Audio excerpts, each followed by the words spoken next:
안녕하세요. 행복씨앗입니다. 오늘도 우리 시장에 영향을 미쳤던 주요 재료와 시장 수급을 살펴보면서 하루를 마무리하는 시간을 가져볼까 합니다. 오늘은 외국인 투자자들 이야기를 조금 해야 될 것 같습니다.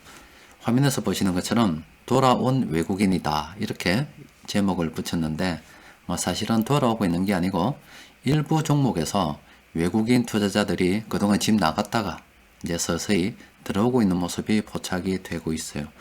그리고 어제 시황을 통해서 우리 국내 수급을 보더라도 투신 쪽에서 돈이 서서히 유입되고 있는 모습이 포착이 된다라고 말씀드렸죠. 그리고 며칠 전에는 전 세계 달러 움직임을 쭉 살펴볼 때 완벽한 건 아니지만 일부 국가에서 달러가 흘러 들어가고 있는 모습이 포착이 된다 이렇게 말씀드렸습니다. 아직 시장의 불확실성이 많이 남아있지만 시장 수급에 있어서도 변화가 서서히 감지되기 때문에 이제 우리도 서서히 이제 관망에서 벗어나서 움직여야 될 때가 되지 않았나 싶어요. 완벽하게 뛰어나가서 활발하게 움직이는 게 아니라 서서히 발을 걸쳐 본다는 심정으로 조금씩 우리도 시장 흐름에 맞춰 가지고 발을 담가 봐야 되지 않겠나 싶어요. 자, 일단은 오늘은 유가 이야기부터 또 먼저 꺼내야 될 것 같습니다. 현재 우리나라뿐만이 아니라 전 세계 투자자들이 가장 걱정하고 있는 것이 바로 유가이죠. 이 유가로 인해서 유가가 급락을 해가지고 미국의 셰일가스 업체가 부도가 나고 또 금융 회사들이 또 어려워져서 시스템 위기로 가는 걸 두려워했었는데 일단 오늘 오펙하고 주요 산유국들이 이제 그 원유 감산 관련해서 화상회의를 한답니다.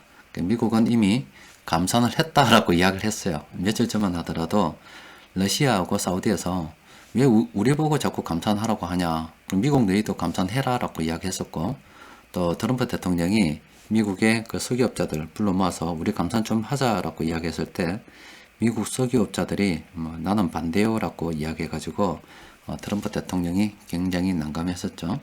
그런데 그 사이 또 트럼프 대통령이 설득을 좀 했는가 봅니다. 여튼 오늘 오펙하고 주요 산유국들이 모여서 화상회의를 한다고 하니까 그 결과가 어떻게 나올지 조금 궁금하긴 합니다. 일단은 긍정적으로 좀 흘러가지 않겠나 싶습니다. 분위기를 봐서는. 그런데 말씀드렸다시피 워낙 이해 당사자들이 많잖아요. 합의 과정이 어떻게 될는지 모르겠습니다만은 일단 제가 몇 가지 그와 관련해서 말씀 좀 더 드려볼게요. 내일 지금 사우디가 G20 의장국입니다. 그래서 우리 G20에 있는 에너지 장관 관련해서 다루고 있는 장관들을 화상으로 모아서 회의를 한답니다. 그 주제가 전 세계 에너지 시장을 안정화시켜보자. 어떻게 하면 되겠는가. 아이디어 한번 짜보자. 이런 이야기를 하고 있는 것 같아요. 서서히 준비를 하고 있는 거죠.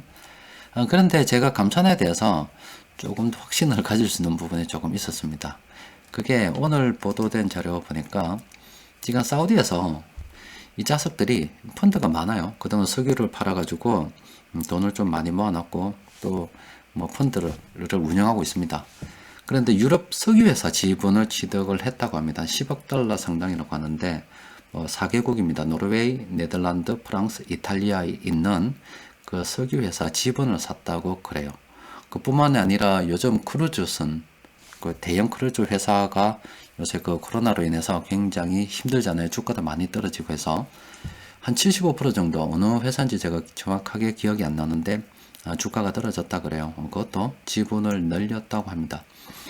여튼 사우디가 석유 관련 회사 지분을 취득했다고 하는 것은 이미 이제 지금 감산을 염두에 두고서 사전 준비를 하고 있는 게 아닌가 싶기도 합니다. 만약에 감산에 대해서 석유 가격이 올랐을 때 그때 수익을 남겨볼 생각을 하고 준비를 하고 있는 것으로 보여요. 그래서 감산은 조금 여러 가지 장애가 있긴 하겠지만 결과적으로 어느 정도 되는 쪽으로 가지 않겠나 싶습니다. 좀 긍정적으로 바라봐도 될 것 같아요. 그러면 이제 감산이 된다면 일단 시장으로 봐서는 한 고비가 넘어간 게 되겠죠. 자, 그럼 이제 우리 시장에서 어떻게 우리가 수급이 흘러가는지 이야기를 좀 해보도록 합시다. 지금 오늘 우리 시장 수급을 바라보게 되면 오전 같은 경우에 이 운송장비 쪽으로 돈이 좀 외국인들도 투자를 하긴 했습니다. 근데 결과적으로 마감은 지금 외국인들 순매도로 마감이 됐지만 일단 오늘 오전까지만 하더라도 운송장비 수급이 상당히 괜찮았어요.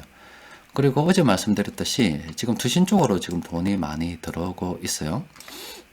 그동안 이 개인 투자자들이 은행에 들어있던 돈을 빼서 이렇게 직접 투자도 했는데, 그 중에서 직접 투자할 만한 여유가 없거나 또 그런 부담감을 좀 느끼는 분들께서는 이런 투신회사들에게 돈을 이렇게 맡기고, 투신회사들은 이런 맡겨놓은 돈을 갖다가 모아서 이렇게 운영을 하기 시작한 것으로 보인다 이 말이에요. 이게 이번 주부터 일어난 변화입니다. 그런데 이 개인 투자자들이 움직이는 돈들은 뭐 그냥 치고 빠지는 그냥 그런 돈일 수도 있는데, 여튼 이 투신적으로 돈이 모였다는 것은 한 덩치를 이룬다는 겁니다. 한 덩치를 이룬다는 것은 이런 덩치들이 그냥 개인 투자자들처럼 치고 빠지는 매매를 할 수가 없어요. 나름 추세를 보이는 움직임을 추세를 보입니다. 그래서 이런 돈들이 지금 오늘 운송장비 쪽으로 들어왔다고 보는 겁니다. 그래서 운송장비 업종 최근에 수급을 조금 볼 필요가 있겠죠. 그래서 파워 엑스레이에 정말로 좋은 기능이 있잖아요. 지금 현재 세력들이 이 운송장비 업종 포트폴리오에 어떻게 담고 있는지 좀 살펴볼 필요가 있겠죠. 그래서 쭉 살펴보면은 이게 운송장비 업종입니다. 전반적으로 세력 포트폴리오를 전부 다 분석한 건데, 지난 수급을 분석해서 쓸데없는 종목도 유효성으로 좀 걸러버리고, 그리고 세력들이 현재 포트폴리오에서 주력 신규 재매수로 들고 있는 종목들 대충 따져보니까 이런 종목들이에요. 그러니까 현대차, 현대위아, 현대미포조선, SL모터닉, 만도, DIC 이런 종목들인데, 이런 종목들은 지금 세력들이 전부 다는 아니지만 이렇게 신규로 주력으로 들고 있다는 겁니다. 지금 투신도 들어오고 세력들이 많이 들어오고 있다는 거예요. 그래서 이런 종목들은 여러분들 관심을 가지고 한번 살펴봐야 될 때가 이제 됐습니다. 지금 요거는 현대차인데, 현대차 수급을 보면 이렇게 오늘 외국인 투자자들이 매수를 했습니다. 현대차로 매수를 했고, 그러면 조금 뭐 시장에서 시가총액이 큰 종목도 좀 더 살펴보면은 보세요. 삼성전자 같은 경우는 지금 한 며칠 전부터 외국인 투자자들이 이렇게 들어오고 있습니다. 그리고 뭐 다는 아니지만 SK하이닉스도 이렇게 외국인 투자자들이 최근에 매수하고 있는 모습이 보이고 있어요. 전부 다는 아닙니다만은 이제 긍정적인 움직임이 좀 보인다 이 말이에요. 이렇게 보면은 셀트리온도 그렇고, 지금 LG화학도 화학주도 이렇게 외국인 투자자들이 조금씩 들어오고 있는 모습들이 보이죠. 그래서 전부 다는 아니지만 이렇게 돈 들어오는 종목들이 일부 있기 때문에 우리는 이런 관점으로 접근해야 돼요. 대부분은 아직 뭐 큰 자금은 관망이지만은 장기 투자하시는 분들께서는 일부 업종 외국인 투자자들이 매수하고, 그리고 한 덩치를 이뤄서 투신이나 기관들이 동시에 매수하는 이런 종목들이 포착이 된다면은 이제 서서히 분할 매수 관점으로 들어가도 되지 않겠나 싶어요. 일단 기관들 수급이 좀 시장에 이제 매수 쪽으로 바뀌었고, 외국인 투자자들도 그동안 천편일률적으로 팔다가 조금씩 매수하는 것들이 보이고, 또 세계 시장 달러 흐름을 봐도 이렇게 지금 이미 아메리카 쪽으로는 이렇게 돈이 많이 흘러 들어가고 있는 모습들이 포착이 되고 있어요. 아직은 아시아 쪽은 전반적으로 다 그런 건 아닌데 일부 흘러 들어간 모습이 포착이 되고 있습니다. 그래서 우리가 완전히 뭐 투자하기 힘들지만 일부 종목들은, 또 외국인 투자자들이, 기관 투자자들이 매수하고 있는 종목들은 우리가 긍정적으로 관심을 가지고 살펴봐야 된다 이런 말씀 드리고 싶어요. 예, 그런 종목들은 이렇게 세력 포트폴리오로 뽑아보니까 현대 운송장비 업종에서는 이런 종목들을 세력들이 포트에 담고 있다 이렇게 보시면 되고, 또 말 놓은 김에 좀 더 볼까요? 빠른 세력 분석을 통해서 현재 시장에서 큰돈은 굴리는 세력들이 매수하고 있는 종목들 살펴보니까 이런 종목들 현재 포트폴리오에 담고 있는 것으로 분석이 됩니다. 여러분들께서도 한번 검토를 한번 해보세요. 그리고 얼마 전에 제가 말씀드렸죠. 제가 최근 주식시장이 급락을 해서 자녀들에게 정리하기 위해 가지고 돈을 갖다가 증권사로 이체시켰다는 것을 말씀드렸습니다. 그런데 그동안 현금을 쭉 들고 있다가 오늘 정리를 해서 한 종목을 샀습니다. 운송장비 업종에 있는 종목을 하나 샀어요. 이제 자녀도 운송장비 업종에 있는 자동차 관련 종목 하나 주주가 됐습니다. 최근에 우리 시장이 급락을 해서 싸게 매수할 수 있는 종목들이 굉장히 많이 있습니다. 뭐 우리 애들은 지금 나이가 좀 들어가지고 혜택을 좀 못 받고 있습니다만은 요즘 어린 자녀들은 정부에서 그리고 지자체에서 매달 얼마씩 현금 지원을 해주는 것도 있고요. 또 그리고 제가 쭉 보다 보니까 애들 그동안 이래 뭐 설이라든지 아니면 명절 때 또 어른들 만날 때, 친지들 만날 때 이렇게 받는 용돈들이 모아두니까 상당하더라고요. 그러니까 자녀들이 순수하게 받는 용돈, 그리고 또 정부에서, 지자체에서 자녀들에게 어떤 양육하라고 주는 돈, 굳이 그걸 쓸 필요가 없다면 자녀 통장으로 좀 모아놨다가 이런 시기에 자녀들에게 주식을 정리해주면 자녀가 앞으로 성인이 되어서 사회에 나와서 활동을 할 때 그 돈들이 상당히 많이 불어나 있을 거니까 아마 그때 요긴하게 쓸 수 있지 않을까 싶어요. 참고로 저는 오늘은 현금으로 정리를 해서 대리인 자격으로 주식을 매수를 했고, 또 조금 있다가 보면 이제 얼마 지나지 않아서 정리 신고를 하고 세금을 내야 되겠죠. 현금으로 정리한 것은 오늘 처음이라 가지고 그동안 주식을 정리를 했거든요.